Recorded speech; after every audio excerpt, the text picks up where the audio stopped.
That this is not there anymore. Doesn't sound weird. No, it doesn't sound weird. Does it sound weird? No. Okay.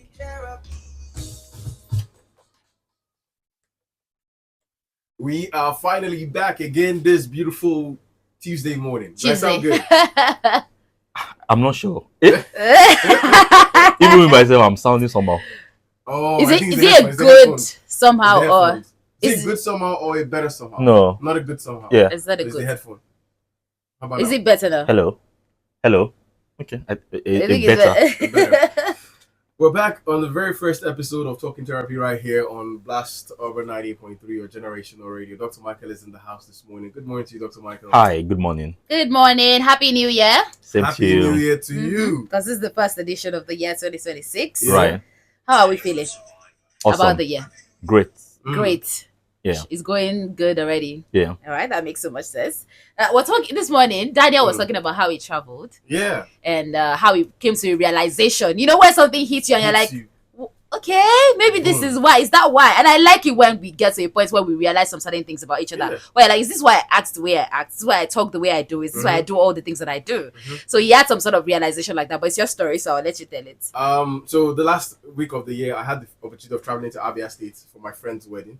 It was a good thing, and it was a good thing for a lot of reasons. I think first off, I always like make excuses for my inability to travel for my friends or be there for my friends, and I think that sometimes money is not everything, right? I could have sent him like money and like and he needs the money, but I also felt like I think I need to physically also show up for friends, Right. and I wanted to make that so it was not a very comfortable trip for me financially.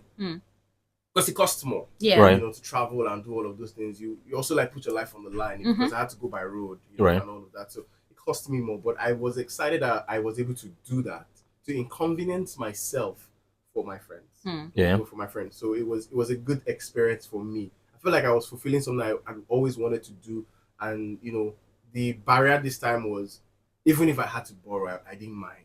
So Right. I make sure that I was there for my friend, and I made sure that I did that. So when the trip happened, while I was going on the trip, I was going to the east, so 65 to 70% of the people you would travel with most of the time were people who are going to the east, and it was during the festive season. So Yeah. so half the time, I think in the whole bus, everybody was speaking Igbo, Yeah. Wow. and it was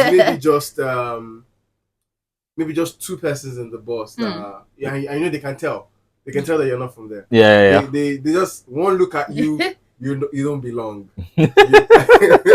One look at you, you don't belong. But I wasn't treated differently, and I'm sorry to say this to the Yorubas, but I think there was a more reception from the Southeasterners than from the Yorubas. No, Igbos they were very receptive. I'm sounding somehow. Is it? It's just the headphone. It's just the headphone. The Igbos are very nice people. I genuinely like them. So they were more receptive and more welcoming, Right. than the Yorubas. The Yorubas, the first thing they want to do is make a sorry to say, but they're Yeah. very quick to make a mockery or Right. try to let you know that you're not one of them. Right. They're quick to always let you know that you're not a part of them. Right. But that's not the same I noticed when I traveled down to the south. Right. And on that trip, I just I was alone, so I did a lot of reminiscing on that trip. I was taking a lot of notes and all of that, and then it just hit me about identity crisis.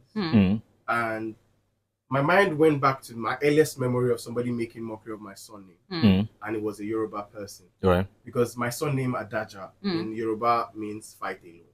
Right. Adaja Yes. is different from Adaja. Yes. So they are quick to always say that, which is why for a long time I realized that I was not comfortable always saying my surname. Right. I wasn't always confident saying my surname. Wow. In fact, I was almost changing my surname Yeah, you mentioned when I wanted to get married. Right. Because I just didn't like how the Yorubas always messed up with the surname. So sorry about that. Yeah. And for a very long time, I didn't like mentioning my surname out there in public. Especially here in the southwestern part of Nigeria. Right. But I remember being on that trip, it dawned on me on how much I don't know what it's like to be among my own people.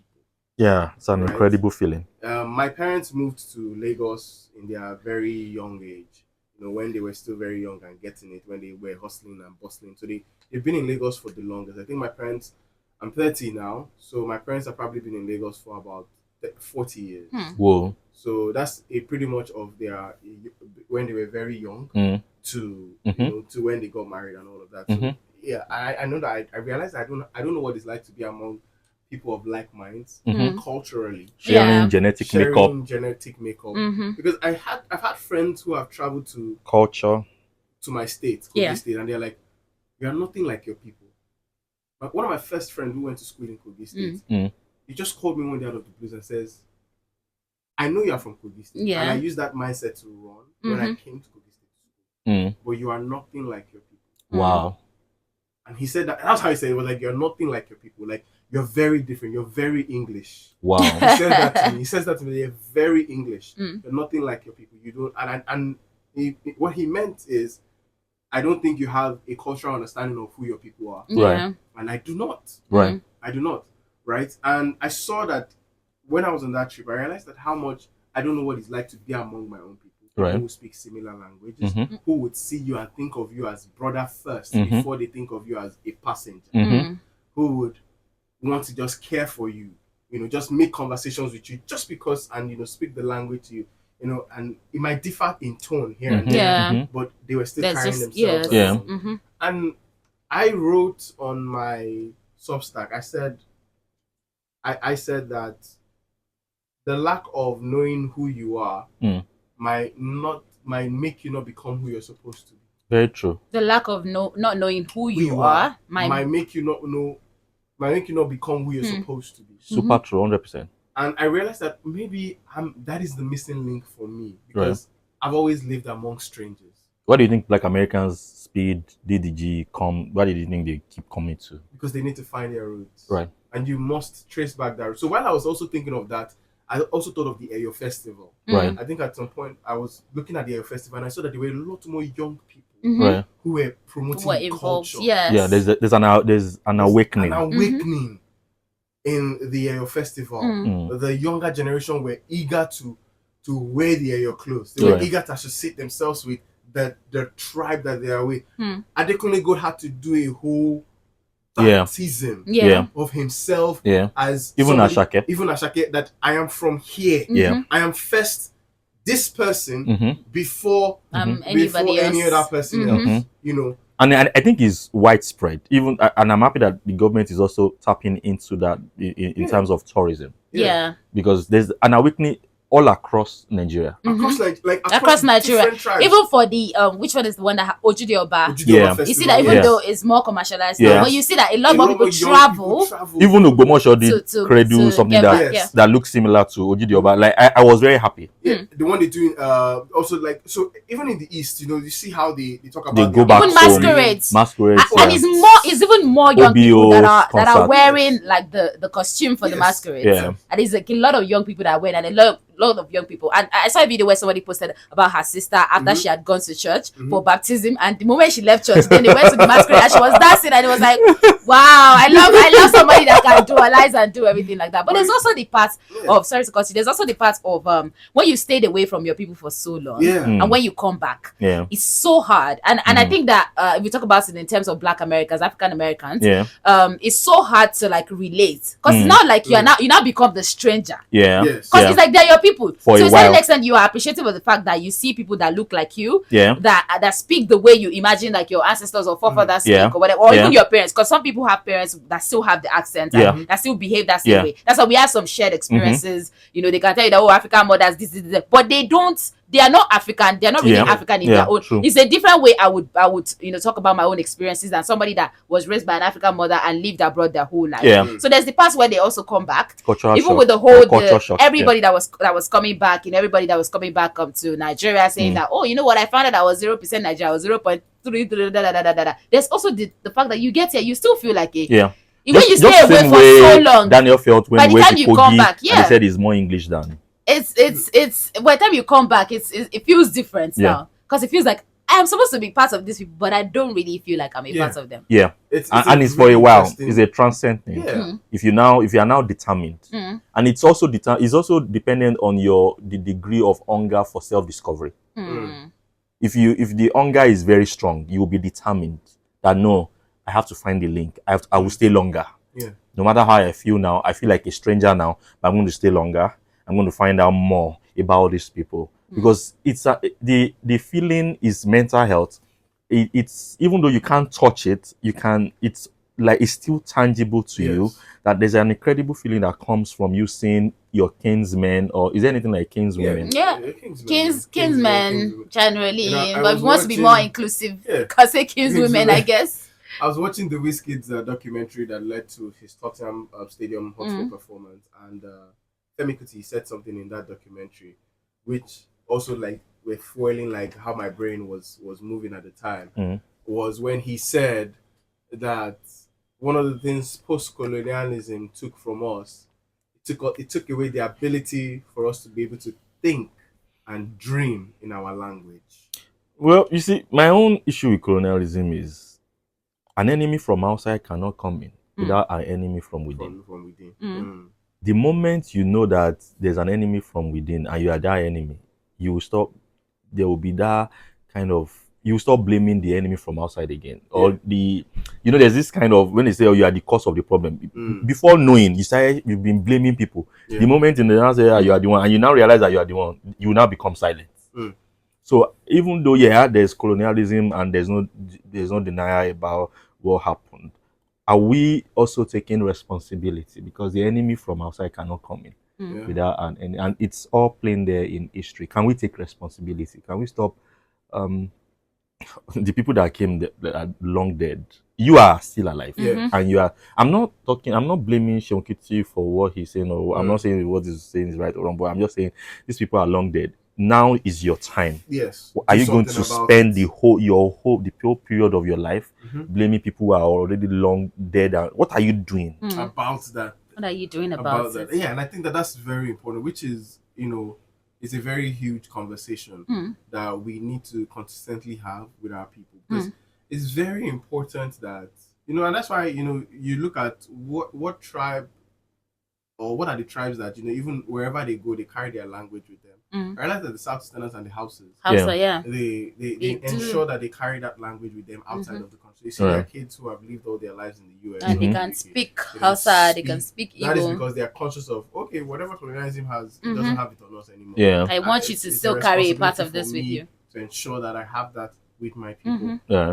Before I traveled to the East, I used to have this perception that if I hear tone in your English, I would judge you. All right. If I hear a variation of your English being watered by your culture, I would think of you. I would look at you funny. But I realized that I was wrong. I was wrong, because I'm like, the first thing you're supposed to be your person. People before the English. And that if you can speak your language better and then English comes in, better than when you speak English and then you don't have a link to your own tribe. So I'm like re-engineering myself to begin to think of how this is an important part of us as a people. Where we must ensure that, I don't think that Yoruba and these language subjects are compulsory in WAEC anymore. I don't think so, but I did do Yoruba in WAEC. I did Yoruba. I don't think that now they are still compulsory. I'm not really sure about that. Needs to be brought back. Because culture needs to be brought back. Because culture is a way of thinking and lifestyle of a people, and thinking and lifestyle, they are components of mental health. And if you self-discovery and purpose discovery, there are two components of life that gives meaning to life, and there are also two components of mental health. And you discovering who you are will have tremendous impact on your mental health, and whatever impacts your mental health positively will positively impact your life, your choices, and your decision. Getting to know who you are is marks the beginning of a new chapter and a new journey in your life, because it's a form of high level of irresponsibility to live every single day without knowing who you are. As a matter of fact, the reason for waking up every morning, what you should be aiming at is more about self-discovery, discovering more about yourself, and then executing what you discover through your purpose. And there are two kinds of self identity. There are two kinds of, what should I say now? There's self identity, there's personality. Self identity cannot be changed, and it is expressed through personalities. So when you come in contact with people, what you come in contact with is personality, and you are the one that builds and forms your personality. What therapy does is to help you, or self-development, whether it is done by yourself or with a professional help, is to align and make sure that you are able to build a personality that aligns with your self-identity. Because once you're able to do that, it then begins to help you attract things that are meant for you, and then you start generating energies that will always make you feel good. So saying that you can't feel good in a day is not the right thing to think about. The more you discover who you are, the more you will start feeling good. And identity, self-identity, what forms part of self-identity is the genetic makeup with your people and everything. And when they said you felt, you looked, you sounded, or you felt more, it felt more like you are more of English than that's personality. But your identity is still Kogi, but your personality is English. And you now building a personality that aligns with that identity, you will literally see the impact in productivity, in performance at the workplace, and even economic gains. And like, there's one day we made a profound statement that what is in your purse is it has a direct relationship with your level of self-discovery. How much money you have is a direct reflection of how much discovery you have of yourself. How much of yourself you've discovered. So you are the money you are looking for. It's not the money they are going to pay you at Blast FM. So whatever amount of money they are paying, stop exerting your energy. We want more. We want more. Even if they are paying 1 million, I say we want 4 million. Relax. Discover more, because that's what will then make Blast FM say that you have more value. And then you will not be the one begging Blast FM. Blast FM will say you are delivering more value than the money we are paying you. Blast FM will not be the one begging you that please, because we are going to feel bad if we don't pay you how much money we are paid. We are supposed. So instead of shouting, sorry, they can, because they are going to feel bad, because they are also human beings. It's going to get to. They don't want to be like, let's see what will happen. Let's try it. But at the same, at the end of the day, but it will get to a level, exactly. It will get to a level where it will be so obvious. That there's and then they start having guilty conscience. But so sometimes it's already too late. That's not where the problem comes. That's where the problem is, because they discover when it's already. Maybe it's also as a result of the fact that they have also not discovered themselves to a right. That's why corporations, we tell people in our sessions that your corporate body is supposed to be an extension of who you are. The identity of the CEO, your business, is more than. Dangote is selling more than salt and sugar. He's selling more than that. He's selling more than oil. There's the DNA core of that business, which you may not have access to. And it is based on that they make policies. So what we tell executives in our sessions is your business is meant to be an expression and an extension of the founder's identity.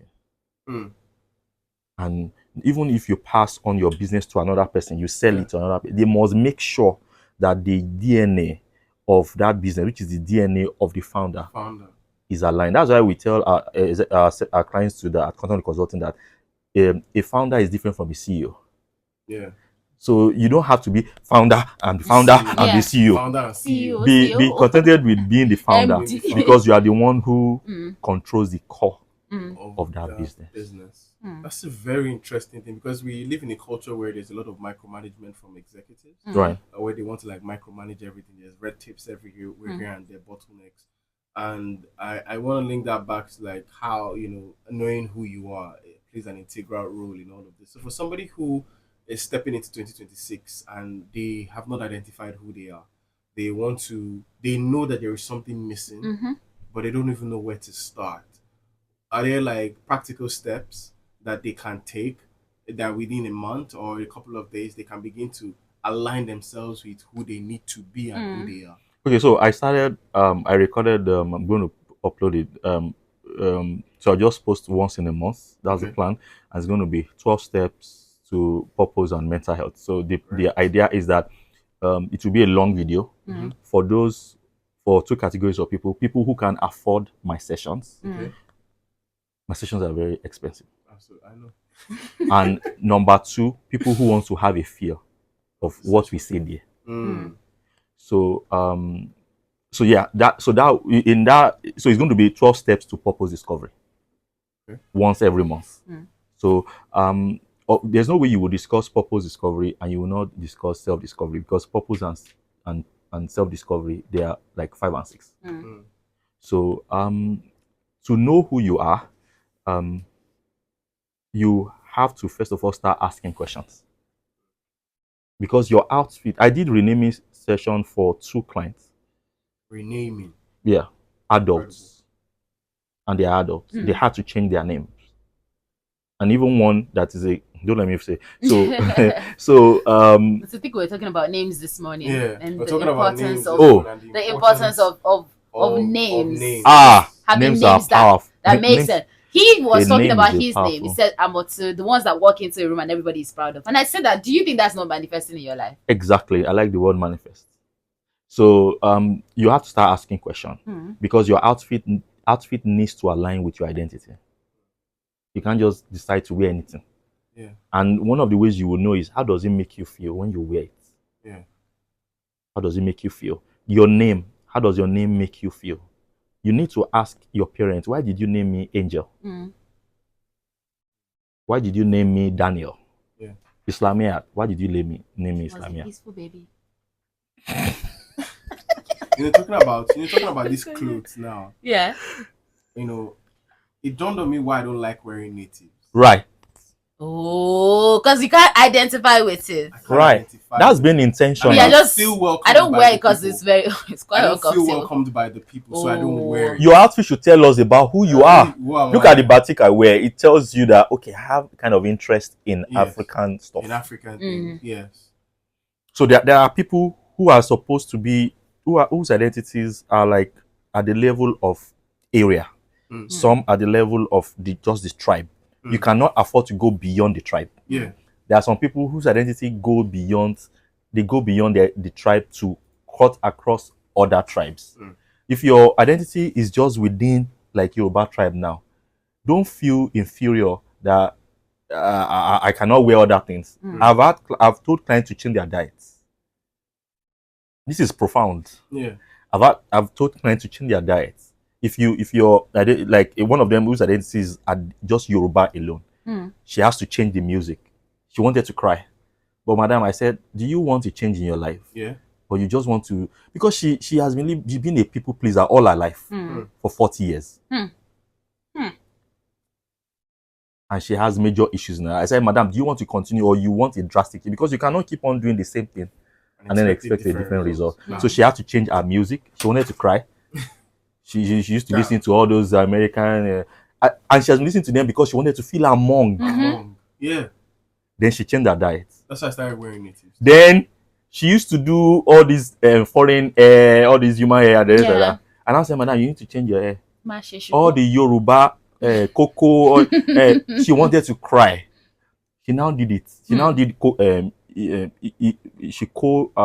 Kiko. She did cocoa. She now said a man has been seeing her like a professional. Said, madam, you look very beautiful. You know, I said, I'm the same person. No. I'm not the same person anymore. Energy. So the outfit you wear gives an energy. Yeah. Your name gives an energy. The music you listen to gives. That's why some people, they will listen to Fuji. You will see, you that are listening to foreign, you say, what is wrong with them? These people, they are human beings that with real life issues. Why are they? I guess what these people, they're so local. Yeah. They're not local. And then some people listen to all this foreign music. Oh, are you not a Nigerian? Why are you listening to? Leave everybody to live their lives. because there's a feeling it gives, Yeah. and they cannot deny it, and that feeling is mental health. Talking about that Fuji thing, I remember when I was in Kano, and there was this place I used to go make my hair, and every time I would get to that place, they were always playing Fuji music. And Wow. it was like a market in the middle of, so it was like another market in the middle of the market. So they have like a lot of Yoruba people in that corner. And if I would enter, and it always felt like home, and I always felt so good. I know that it was I think I made a tweet about it, because I was like, I knew it just brought back, it made me feel as if I was back home. It made me feel, because it was like they were playing Fuji in a place where they don't, that's not the music, that's not the kind of music that they listen to. So as I got into the place, it made me feel as if I should not even go home. I should just stay back there. I should not even start up from that place, because that's how it felt. It felt like I belonged. If you think any thought, think any thought in that place, the emotions will, in fact, before you get home, it might even manifest. Because you are so happy. Yeah. You are so in one with who you are. I was so happy. It was such a nice thing. And it's one that's been in my head. So I remember I told my wife towards the end of the day, I said I want to go pierce my ears. She was like, why? I was like, I told her that I feel like I need to make a physical alteration to what people believe is good. Right. And I think I need to make that alteration for me to enter the next level of where I need to be. Right. That's profound. Yeah, because you have this kind of entertainment, promotion, professional radio kind of stuff. Let's remove the entertainment part and leave the professional. I have the entertainment part. No, like I'm telling you that, like I feel like for people that see you for the very first time, they would think, oh, this is somebody that. When Mayor Sports was talking earlier, what did he say? He was saying something about how, oh, this is how you behave, this is how you are. Yeah. So I think that there's an image of you that before I met you, that's probably what I thought. Yeah. That's probably what I thought, that, oh, this person will be like, oh, let's do this. We must do this. When I was going to work with you, yes, I was like, oh, how is it going to be? Because I thought about it. I was like, how is it? I know that we used to talk before, yes, but I don't know how it's going to manifest in this way, because we used to talk before and it was not anything that had to do about work. And because I'd been seeing your videos before, and you talk about how this thing should be done. So yes, I was thinking about it and I was like, oh, how is this? And I know I had a conversation with my friend like after like the first week, and I was like, oh, this is how we went, and da da da da da da da. So it's I guess like the professional part of it that is the part that we know. Yeah, because that's why when you change, people who have always known you to be one part, they're like shocked. Yes. But the question is, there's a level of happiness that you will never be able to experience. So if you want to experience a higher level of happiness is more than what we think it is. Happiness is a reflection of your progress in life. A reflection of your progress in life. So the higher you explore, happiness is a reflection of your progress in life, and it is different from excitement. So you can be excited about something but not so happy. I'm on TikTok live. You see me on TikTok? What do you want to do? Happiness is a reflection of your progress in life. Okay. Type that on your notes. Yeah, so happiness is different from excitement. Excitement is I see money, I'm excited. Or I see camera, I'm excited. Then once the camera is off, the person goes back. Then when the money is whatever, the person goes back. But excitement is a subset of happiness. You can't be happy and not be excited. Yeah. But you can be excited and not be happy. I know that when I buy clothes, I'm excited, but it doesn't make me happy long term. So happiness is a reflection of you experiencing a higher dimension, a different dimension of who you are. Different dimension of who you are. And that's what life is all about. Exploring. It's not about pleasing people, or it's not even about money, because the more you are happy, the more money you have. So you're not supposed to run after money. You're supposed to run after happiness, which is self-discovery. And then money will start pursuing you. They start begging you, please, Daniel. What makes you happy, you make the most money. You will make. That's why they even asked the Buffett, Warren Buffett, like, why you have one house, you drive one crappy car. And why are you then making all this money? Then the interviewer, he was the one that unlocked it. The guy, Warren Buffett, just enjoys making money and investing it. That's all. That's his excitement. His happiness comes from, I have this money, I can invest in this. Yes. That's what really makes him happy. Whereas somebody else can drive happiness from buying Rolls Royce. Yeah. But he said buying all those things does not make him happy. So you have to be the one to determine what makes you, not necessarily what makes everybody. No, that's why. So you don't have to explain that this is why I'm doing the things that I'm doing. It makes you happy. Islamia, you're a very great person. You understand? Because so you cannot now say what we are going to do. No. That's why we say self-acceptance is different from societal acceptance. Yeah. There's societal acceptance, there's self-acceptance. Both are good. But whenever the two get to clash, you must choose self-acceptance over societal acceptance. And that's why we are asking in Africa, the African culture kind of like make societal acceptance to be over self-acceptance. And the Western world tends to like make gets to abuse it to the extreme too. So we are now saying the two has to be on the same level. The two have to be on the same level. But whenever there's a clash, it must be self-acceptance over societal acceptance. Because whatever success a group is having is dependent on the success of individuals. There is no point having a group work when individuals are not working. The quality of a group work is dependent on the quality of individual work. Wow. So if we have not done our individual work, why are we having group meetings? Yes. If the individuals are not working on themselves, there is no way you can have a successful group work. So as a leader, you need to make sure that the individuals in your team at your workplace, they are doing very well. It is to your own advantage. They should not thank you. Don't thank me for making you better. I'm being selfish. Yes. Because I'm more determined. Because if you are better, everybody is better. Blast FM will become better. So it is, and I don't think a lot of CEOs understand that. Right. That when you see the individual thrive, right, it doesn't. Two lights can exist in space. It doesn't dim one. No, it doesn't. Even brighter. Yeah, because we are different lights. Yes. That's why those who compare, there's no basis for comparison. That's why I wrote a long message on LinkedIn. There is nothing called competitor. There is no competitor analysis as they teach in business schools. There's nothing like that. There is collaboration because there is no basis for competition. We are not the same. Two people, Davido and Wizkid can never be the same. Wizkid does not post. He posts, even if he posts on his story. He doesn't post. Davido posts on his page, and there are two different. If you see Davido, you see Wizkid. Wizkid does not care about anything. He just leave me. Let me just enjoy life. But Davido is people, hey, go on the street, feel the energy. The two cannot be the same. Why will you now start comparing the two together? Based off the work they do. There's no basis for comparison. You have to allow each individual to shine because that is what managing those lights will now increase the light of the organization. And don't thank me for making you better as a CEO. I'm only being selfish about my organization. That's a conversation for another day because if I start that one now, we're not going to get out of here. But we have this message from Sonny Nakwete. It says, my son name is, I'm not sure if this is Ocho. Okay, maybe Ocho. Ocho. It says, which means God in Benue, where I'm from. It said, I grew up in Kaduna and I never had issues. Or Ocho. Or maybe Ocho. It said, I never had issues telling folks my name. But when I got to Lagos, I had to change to Moses. Oh, Jesus. Because they said Ocho means has a different meaning in Lagos. Most likely. Do you know, even your surname, I did not even think of what it meant to Yoruba or what this means in Yoruba. I had a friend that had to change his name as well. His name was Faisal. So people used to call him, like they used to like change the name. So he had to change his name to Abdulaziz. Because Abdulaziz was more familiar.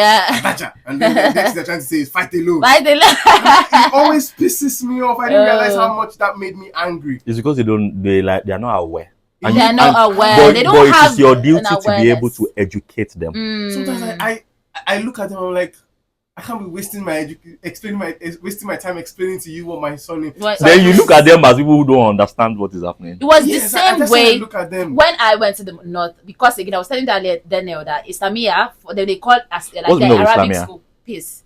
So the Arabic school, they call it Islamia. So when there was a girl that came to meet me and told me that I should tell my parents to kill like a goat and rename me because my name is not a name, and I was like, that's what you think, but thank you very much for your advice, but I like my name. My parents, somebody say that? The person told me that. Why would they? So when they hear Islamia, they say Makaranta.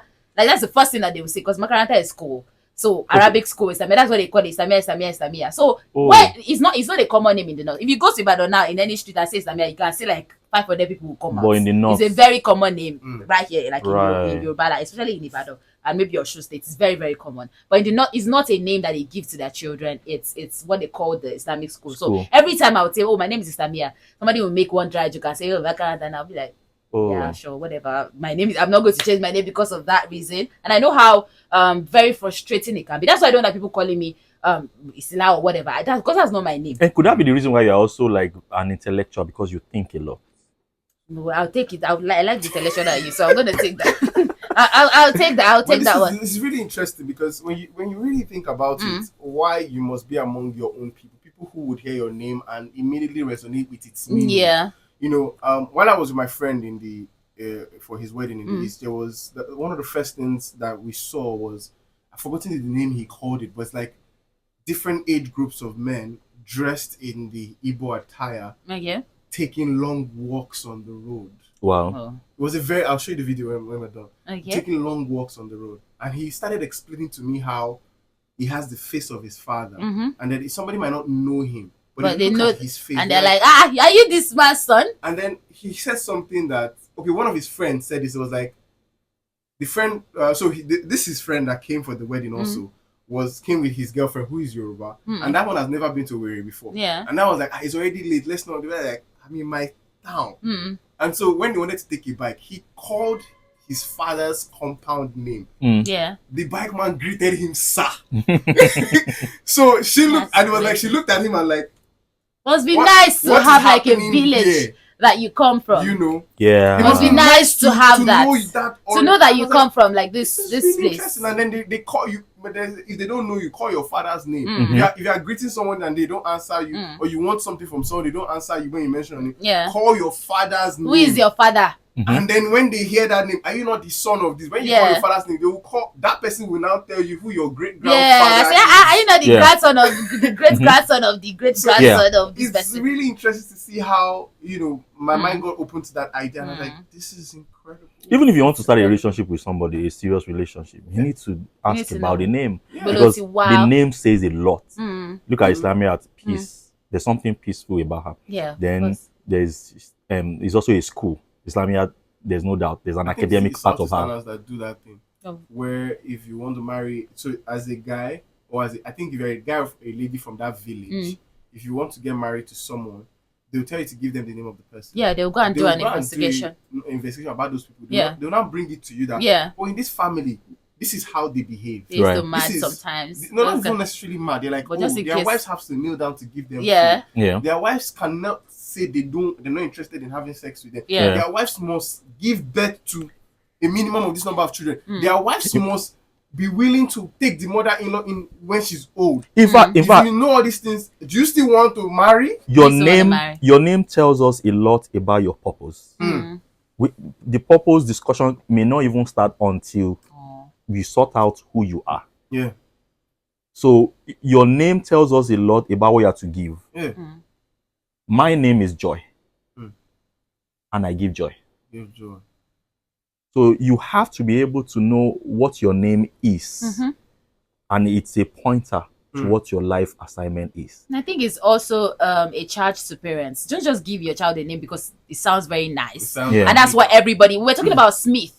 So it's one of the very popular names in the world. But it doesn't really have a meaning. Right. It means like blacksmith. Right. It's just gotten from like blacksmith. So some people that will change their name and say, oh, my name is Smith. Kill the meaning Smith. What's the meaning of Smith, Gogo? You cannot tell us the meaning of Smith. Yeah. What kind of hold would that have over like a child? I think I was very conscious of what my name meant since I was a child. Like, my surname, Adekola. So I always was like, royalty and wealth, mixed together. I'm not from any royal, but me, I feel like royalty. Yeah. And the importance of how parents, have to make sure that whatever name that you're giving to your children actually makes sense. It has meaning, because I do believe that names have a hold over you. In fact, we tell parents that parenting it shouldn't be a blanket parenting. It should be a parenting style that is unique to that child. Yeah. And so it is very, very important that you investigate and you get to know what the purpose of that child is, because that's what will determine the parenting style that you are going to use for that child. And that's why you should not have 19 children, because if you have 19 children, that's 19 parenting style. Now you give back to them. Says, good morning, guys. I have the issue about my son name. It is Alabede. Alabede. And those who write tribal marks is the meaning of my surname. I always get mocked at school a lot. I'm thinking of changing it. No, you should not. I know. Even Ocho should not even change his name, because if we check your life, Ocho, are you sure you are happy with? Are you even sure you are a happy person? This one that you have changed your name now, are you? Because the more we call Islamia, something happens to her in her mental health that may not be obvious. The more we call Daniel, we say Daniel is a judge, and now you're a judge in the media world. Amen. Clock it. So whenever they call you Daniel, what the meaning comes to your mind? Judge. Something happens to you. You may not know. It will just start reflecting your content creation. We call Islamia peace, academics. Then Adekola royalty. Something happens to her. Then Ocho means God. Something will swell up within. So Ocho, please change, if it's possible to have a rename. And the government has made it very easy. Do newspaper, whatever, and you will start seeing reflection in your life. Even Alabede, there's a reason why you were given that name. Go and find out. Ask daddy and mommy. People should stop. Came from a family of people that people need to start going back to their parents. Start going back to their family houses. Tree. Yes, who are we? Why did you give me? Why did you give me this name? I see that a lot of people that have like Ogun or Shogo something in their names, they like end up changing it because of the whole to Ola something. When they convert to Christianity or like Islam or something, they will change the name. And okay, my family, they have people that do like the Ifa, whatever it is. So it was, I think it was maybe a few years ago that we were having a conversation, and then my dad was like, oh, he doesn't like that kind of thing. And we were like, go to your family house and see that some of them used to go to your family house and see what they're doing. Even the history of AI can be traced back to Obatala. That what's that? Okpele. Yeah. Yeah. It was. That's what my mom calls it. Yeah. So if you want, you can change it to Ola or whatever. But just make sure that it is your own decision, not that somebody is forcing you to change it. You need to understand your name, because if you are Ifa somebody, what if there's a scientific heritage inside your name? Inside the name. And each time we call you there, if something rises in your mental health, and then you're able to bring innovation. Absolutely. So you also have to be accepting of your name. It helps in who you are in becoming. Which is why it's important, like families explain these things. One of the things that I observed in the Southeast is that the children are able to tell their names and know who their father is. And look at how prosperous they are. Oh no. The village I went, I was in this village called Ohafia. Mansions in their house. Bruh, there was one of the, I'll show you the video. One of the houses that I was like, my friend took me to one of his friend's houses. That's where we spent the crossover into the new year. And when we got there, I was like, are we still inside the old Because even his house, I was like, there was a street that legit looked like Oli Estate. Look at how the Igbo from that civil war, look at how many people can pull that stone. I'll be able to like rebuild. I'll be able to rebuild. The civil war. And rebuild to the point where they're having like match, and it's crazy, to be honest. It was such an experience as well. It's in the DNA, and look at them. They have made sure that nothing happened. Like they maintain and they keep that culture. There's a difference between religion and culture, and that's that Ifa is. Don't mix up religion with culture. That Ifa is religion, is also culture. Understand the two, separate the two. And that's why that person was able to go to church and then was able to go to that mosque, because that person has been able to separate culture and know what religion is. And I don't like the fact that to put each other. So there's always that thing where you're suppressing. Because I don't think God has a religion, because I feel because God created Dr. Michael, because he created culture. It's a way of thinking, a way of life of the people that leads to the survival of the people, and what will make them to be significant. If you drop your culture, you have dropped your survivor and you have dropped your significance.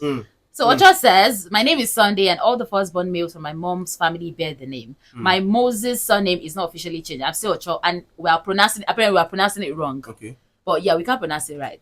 He didn't tell us how to pronounce it. Send us a voice note. You can send us a voice note on our WhatsApp. But the name we're not familiar with. So you can let us know. Ocho or something, you know. Osio. You know what's coming to my Ochanya? That's what's coming to my. That's what I'm using to like to pronounce it. So So you can send us a voice note to know how to pronounce it. You can send us a voice note. And if you would like to part this conversation, you can send us a text or WhatsApp and say, we're going to have to wrap this conversation in a minute. Yep.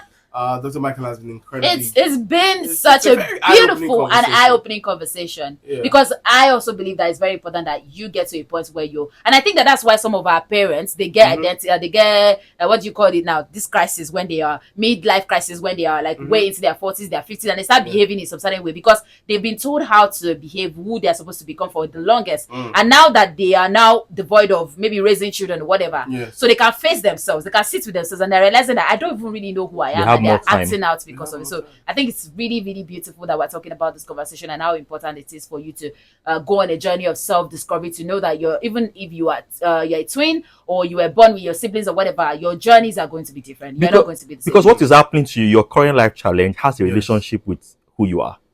It cannot be outside. Challenges have a relationship with who you are and what your purpose is. It cannot be outside. What is happening to you has a relationship with who you are and with your purpose in life. It cannot be beyond that. So even though you are supposed to ask for anything, the anything is within the boundary of who you are and what your purpose is. That's why self-discovery, purpose discovery is important. It will have tremendous impact on workplace productivity. It will have tremendous impact in lifting Africa. The success, the significance, the survival, the relevance of Africa remains in the DNA and the DNA of Africa. You cannot import another person's culture. That's important, their own solution to solving your own problem. You've got to be able to look inward and be able to figure out what the solution to your own problem is. Nobody can solve your problem using their own template. It will work for them, it will not work for you. You will only look like them and you'll be more miserable. But look inward and then you will be truly happy, because at the end of the day, what really happens in life, what really is, whatever in life is true happiness. What matters at the end of the day, how truly happy are you? And that should also determine who you get to marry, who you're in a serious relationship with, and then it affects every single aspect of your life. Who are you? That's the big question.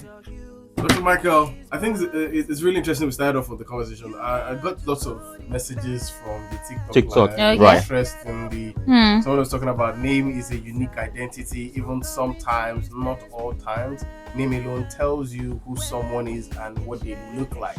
It's coming from Tobes. Tobes has been here the whole time. Says that explains why some people would say, Lakons are always gentle but wicked. Femis are always. Femis too. The Yorubas, the way they name somewhat unique in the sense that they sometimes speak different qualities into the bearer's life and being. Yes. When you are called Oluwatobi and you holistically appreciate that name yourself, you would always appreciate it. It says strive to actually want that Toby greatness to manifest in your life. When you are named Oluwatobi, you would always strive. And they keep calling you. They keep calling you. It has that impact on your mental health. Shout out to everybody that's joined on the TikTok live this morning. We're going to do more of this in the coming weeks. Dr. Michael, good morning to you. Thank you.